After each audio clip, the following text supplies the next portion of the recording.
నువ్వు తిట్టినట్టుగా నటించు, నేను ఏడ్చినట్టుగా నటిస్తా. చంద్రబాబు నాయుడు గారు, వాళ్ళ ఎమ్మెల్యేలు, వాళ్ళకి సంబంధించినటువంటి నాయకులు, వాళ్ళ పత్రికల తీరు ఇలా ఉంటుంది. ఎందుకంటే రాత్రి వాళ్ళిద్దరూ సిట్టింగ్ ఇలా ఎవరిద్దరు అనుకుంటున్నారా? ఈనాడు రోత కిరణ్, ఏదైతే ఆంధ్రజ్యోతి బూతు కిట్టు, వాళ్ళిద్దరూ రాత్రి సిట్టింగ్ అయిపోవటం వల్ల వచ్చినటువంటి ఇబ్బంది. ఆ ఇబ్బందితో వాళ్లే వార్త రాసి ఎలా దొరికిపోయారో ఒకసారి చూద్దాం. వీళ్ళకి రోజు దొరికిపోవటం అలవాటే. సో ఆ దొరికిపోతూ ఎలా అడ్డంగా బుక్ అయ్యారో ఒకసారి చూడండి. ఏంటంటే ఈనాడు పెట్టినటువంటి హెడ్డింగ్, శాసనసభలో ఏం మాట్లాడాలో తెలియదా, ప్రభుత్వాన్ని ఇబ్బంది పెట్టేలా వ్యాఖ్యలేంటి, వ్యక్తిగత అంశాలని సభలో ప్రస్తావించడమా, పార్టీ సమావేశం అనుకుంటున్నారా, కొందరు ఎమ్మెల్యేల తీరుపై సీఎం చంద్రబాబు ఆగ్రహం, సుధీర్ రెడ్డి, కోన రవికుమార్లకు క్లాసు, బోండా ఉమ వ్యాఖ్యలపైన మండిపాటు. శుక్రవారం ఉదయం కొందరు మంత్రుల దగ్గర ఆయన ఈ విషయాన్ని ప్రస్తావిస్తూ తీవ్రంగా మండిపడ్డారు.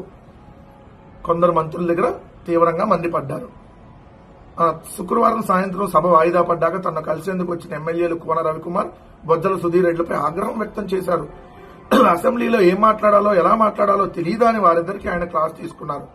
శాంతి భద్రతల నిర్వహణ ప్రభుత్వానికి చేత కావడం లేదని కొందరు సీనియర్ సభ్యులు వ్యాఖ్యానించడంపై సీఎం ఆగ్రహం వ్యక్తం చేసినట్టు సమాచారం. కాలుష్య నియంత్రణ మండలి వ్యవహారంలో బోండా ఉమామహేశ్వరరావు ప్రభుత్వాన్ని ఇరుకుని పెట్టేలా చేసిన వ్యాఖ్యలపైన సీఎం మండిపడినట్టు తెలిసింది. ఒక సీఐ బదిలీ గురించి సుధీర్ రెడ్డి సభలో ప్రభుత్వాన్ని తప్పుపడుతూ మాట్లాడటం ఏమిటి అని చెప్పి చంద్రబాబు నాయుడు గారు, మీరు అపోజిషన్ లో ఉన్నారనుకుంటున్నారా, అధికారంలో ఉన్నారనుకుంటున్నారా అని చెప్పి మాట్లాడాడంట. సభలో ప్రతిపక్షం లేదు, కానీ మీరే ప్రతిపక్షం కంటే దారుణంగా మాట్లాడుతున్నారు, నేను రోజుకు 15 గంటల పాటు కష్టపడుతున్నాను అని చెప్పి మళ్ళీ అసెంబ్లీకి విధిగా రావాలి, ఎమ్మెల్యేలంతా విధిగా సభకు హాజరయ్యేలా చూడాలని చీఫ్ విప్ జీవి ఆంజనేయులను ఆదేశించారు. కొందరు సభకు 2 గంటలు ఆలస్యంగా రావడం, మధ్యాహ్నం 3 గంటలకే వెళ్లిపోవడం పైన ఆగ్రహం వ్యక్తం చేశారు. అసెంబ్లీ ఒక దేవాలయం, సభ్యులంతా క్రమశిక్షణతో మెలగాలి. ఇప్పుడు ఇది ఈనాడులో వచ్చింది. అసెంబ్లీ దేవాలయం, మరి దేవాలయంలో సైకో అని తాగినట్టుగా తాగి ఊగుతూ వాగుతూ మాట్లాడుతూ ఉంటే మరి అసెంబ్లీ లాంటి దేవాలయాల్లోకి తాగుతూ వస్తారా?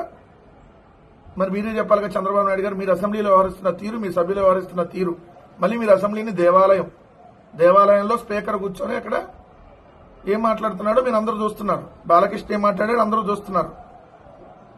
మళ్ళీ మీరు దీన్ని దేవాలయం అని చెప్పినట్టుగా. అసలు చంద్రబాబు నాయుడు చెప్పేది కాదు. ఈ 2 పత్రికలు ఎలా కవర్ చేస్తూ దొరికిపోయాయో చూడండి. ఎందుకంటే ఇప్పుడు బాలకృష్ణ జగన్మోహన్ రెడ్డి గారి మీద, అదేవిధంగా చిరంజీవి గారి మీద మాట్లాడి ఈరోజు రాష్ట్ర వ్యాప్తంగా తీవ్ర చర్చనీయాంశమైనవి కాబట్టి అంత బలిపేంటి, అంత శాడిజంగా మాట్లాడటం ఏంటి అని చెప్పి చర్చ జరుగుతుంది కాబట్టి దీన్ని కవర్ చేయడానికి రాస్తూ వీళ్ళే దొరికిపోయారు. చూడండి ఇక్కడ ఆంధ్రజ్యోతిలో ఎలా రాశారు, ఈనాడులో ఎలా రాశారు, అక్కడే దొరికిపోయారు ఇద్దరు సిట్టింగ్ అయ్యాక. ఇదేనా పద్ధతి? Andhra Jyothi heading, Bojjala Sudheer Reddy letter pad వ్యాఖ్యలపై క్లాసు, పితాని బోర్ల ఆంజనేయులపైన అసహనం, పీసీబీ చైర్మన్ లక్ష్యంగా బోండా ఉమ ఆరోపణలపై ఆగ్రహం, కామినేని బాలకృష్ణ సంవాదం జరగాల్సింది కాదనే అభిప్రాయం. అసలు ఈనాడులేమో దీని టాపిక్కే లేదు, కామినేని బాలకృష్ణ అనేటటువంటి టాపిక్కే లేదు. కానీ ఇక్కడేమో ఆంధ్రజ్యోతిలో అదే రాత్రి సిట్టింగ్ వేయలేదు, అదే ప్రాబ్లం. సిట్టింగ్ అయితే ఇద్దరు అనుకుని రాసేవాళ్ళు కాబట్టి ఒకే విధంగా వచ్చేది.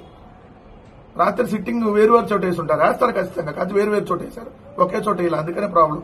కామినేని బాలకృష్ణ సంవాదం జరగాల్సింది కాదనే అభిప్రాయం అని చెప్పి ఫస్ట్ పేజీలో వేశారు కదా. రెండో పేజీలో చూడండి మీరు, ఇక్కడేమో జరగాల్సింది కాదనే అభిప్రాయం అని రాశారు కదా. రెండో పేజీలోకి వచ్చేటప్పటికి ఇక్కడ గురువారం సభలో తన సమక్షంలోనే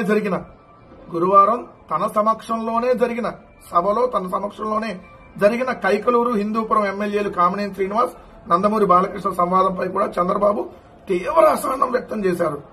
తీవ్ర అసహనం, ఇది జరిగి ఉండాల్సిన పరిణామం కాదని వ్యాఖ్యానించినట్టు సమాచారం. తీవ్ర అసహనం వ్యక్తం చేశారు, ఇలా జరిగి ఉండాల్సింది కాదని వ్యాఖ్యానించినట్టు సమాచారం. ఎవరిచ్చారు సమాచారం? ఎవరు చెప్పారు? నిన్న సభలోనే ఆయన ముందే జరిగింది కదా. అప్పుడు నోరెత్తి ఎందుకు మాట్లాడలా? అలా మాట్లాడకూడదని ఎందుకు ఖండించలా? ఇక్కడ మళ్ళీ సుధీర్ రెడ్డి అంశంలో కూడా దొరికిపోయారు. ఏమని? సుధీర్ రెడ్డి తర్వాత లాబీల్లో తనకు కనిపించిన సుధీర్ రెడ్డిని అక్కడే మందలించారని. ఇక్కడేమో లాబీల్లో కనిపించిన సుధీర్ రెడ్డి అని రాశారు. ఈనాడులోకి వచ్చేటప్పటికేమో శుక్రవారం తనను కలిసేందుకు వచ్చిన కోన రవికుమారు, సుధీర్ రెడ్డి అక్కడేమో లాబీలో కనపడ్డాడు, ఇక్కడేమో తన కలవడానికి వచ్చాడు. అంటే ఎవరిని ఇంకా మభ్య పెడుతున్నారు? ఇలానే రాశారు అంతకుముందు జూనియర్ ఎన్టీఆర్ గారి తల్లిని జూనియర్ ఎన్టీఆర్ని తిట్టిస్తే తీవ్ర అసహనం వ్యక్తం చేశాడు అని. ఎవరు? చంద్రబాబు నాయుడు గారు. ఆయన తీవ్ర అసహనం వ్యక్తం చేస్తాడు, తీవ్ర ఆగ్రహం వ్యక్తం చేస్తాడు, తీవ్రంగా మందలిస్తాడు. మామూలు తీవ్రంగా కాదు, అన్ని తీవ్రంగానే. కానీ ఏముండదు తీవ్రత అక్కడ శ్రీశైలం ఎమ్మెల్యే బుడ్డా రాజశేఖర రెడ్డి గారు తీవ్రంగా ఏమైంది కేసు ఏమైంది? ఇప్పటివరకు ఎందుకు అరెస్ట్ చేయలే? అన్ని తీవ్రంగానే ఉంటాయి. 40 ఏళ్ల నుంచి నీ రాజకీయాలన్నీ చూస్తానే ఉన్నాం చంద్రబాబు నాయుడు. నీ తీవ్రమైన రాజకీయాలు, ఉగ్రవాదుల కంటే నువ్వు ఎక్కువ బిహేవ్ చేసే రాజకీయాలు చూస్తానే ఉన్నావు.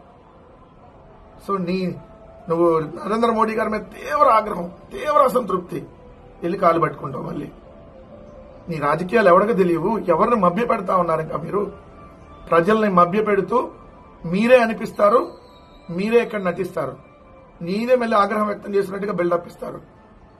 సో ముందు సభ మొత్తం జగన్మోహన్ రెడ్డి గారికి, అదేవిధంగా చిరంజీవి గారికి సభ మొత్తం క్షమాపణ చెప్పాలి.